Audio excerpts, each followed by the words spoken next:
ഇന്ന് ബാങ്കിൽ പോകേണ്ട ഒരു അത്യാവശ്യ കാര്യമുണ്ട്. ആ സമയത്ത് നോക്കുമ്പോൾ എൻ്റെ ആധാറും പാൻ കാർഡും കാണാനില്ല. അങ്ങനെ തിരയൽ പക്ഷേ കിട്ടണമില്ല. അപ്പോൾ ടെൻഷനായതുകൊണ്ട് തന്നെ എല്ലാം വലിച്ചു വാരി ഇടുകയാണ്. എന്തെങ്കിലും ഒരു അത്യാവശ്യ സമയത്താണ് നോക്കുമ്പോൾ ഒരു സാധനം കിട്ടാണ്ടായ ഭയങ്കര ടെൻഷനാണ്. മൊത്തം വലിച്ചു വാരിടും. അങ്ങനെ അവസാനം കിട്ടി. അതിൻ്റെ ഇടയിലാണ് കറണ്ട് ബില്ല് വന്നിക്കണത്. ഇപ്രാവശ്യം നല്ല കൂടുതലാണ് വന്നിട്ടുള്ളത്. ഞങ്ങൾക്ക് എന്നും 300 സംതിങ് അല്ലെങ്കിൽ 200 100 സംതിങ് ഒക്കെ വരിക. ഇപ്രാവശ്യം കൂടുതലാണ്. അപ്പോൾ സോളാറൊക്കെ ഒന്ന് പോയി ചെക്ക് ചെയ്ത് നോക്കുമ്പോൾ അതൊക്കെ റണ്ണിങ് ആണ് കാണിക്കുന്നത്, കുഴപ്പമൊന്നുമില്ല. പക്ഷേ മൊത്തത്തിൽ കൂടുതലാണ് കറണ്ട് ബില്ല്. അങ്ങനെ പോകാൻ നോക്കി നോക്കുമ്പോൾ മഴക്കാറൊക്കെ നന്നായിട്ടുണ്ട്.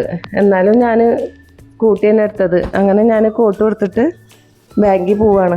അപ്പം ഇനി അടുത്ത വീഡിയോയിൽ കാണാം. ഓക്കേ.